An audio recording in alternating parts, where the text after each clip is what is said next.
Hey, what's up guys, it's Matt with the Movement System. Today we're going to answer the question, are planks a good exercise? So we're going to talk about all the different types of core exercises you would need for a fully functional core routine and what planks are actually good for and what they're not so good for. Let's go ahead and dive into it.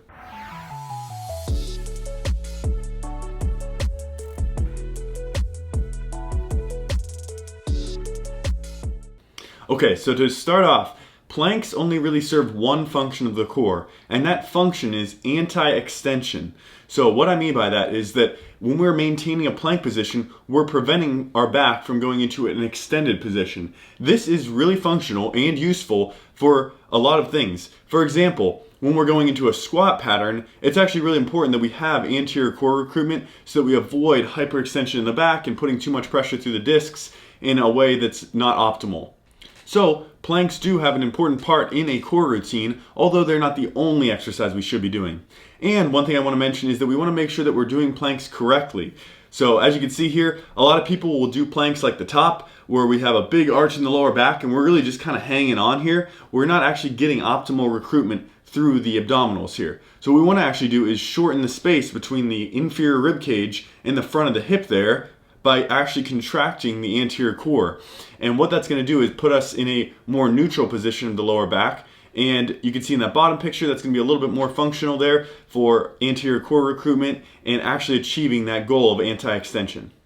If done correctly, the anterior core should be working in conjunction with the glutes here to create a posterior pelvic tilt position. So as you can see in that top picture, you'll see an anterior pelvic tilt and a lot of lumbar lordosis in the lower back. Whereas in that bottom picture, you'll see posterior pelvic tilt, a lot more anterior core recruitment and better engagement in the glutes there. So that is a more functional plank position. So when we say anterior core, we're really primarily talking about the rectus abdominis muscle. So that's what attaches the inferior rib cage down to the hips and aids in that trunk flexion or that trunk anti-extension movement. Now we have other core muscles such as our obliques, our transverse abdominis, and a whole set of core muscles within the lower back and around there.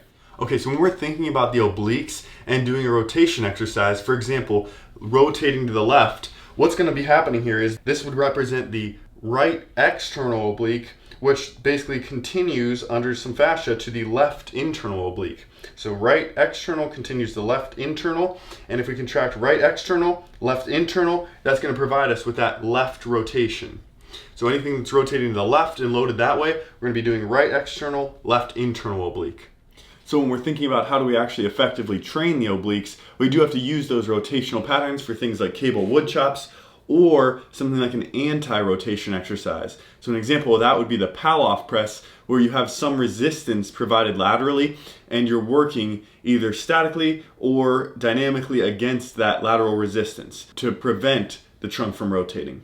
And then we also have muscles that we would group into the core that do lateral flexion or anti-lateral flexion, such as the quadratus lumborum muscle. And that's why we work in things like farmer's carries, unilateral carries, and other anti-lateral flexion exercises, for example.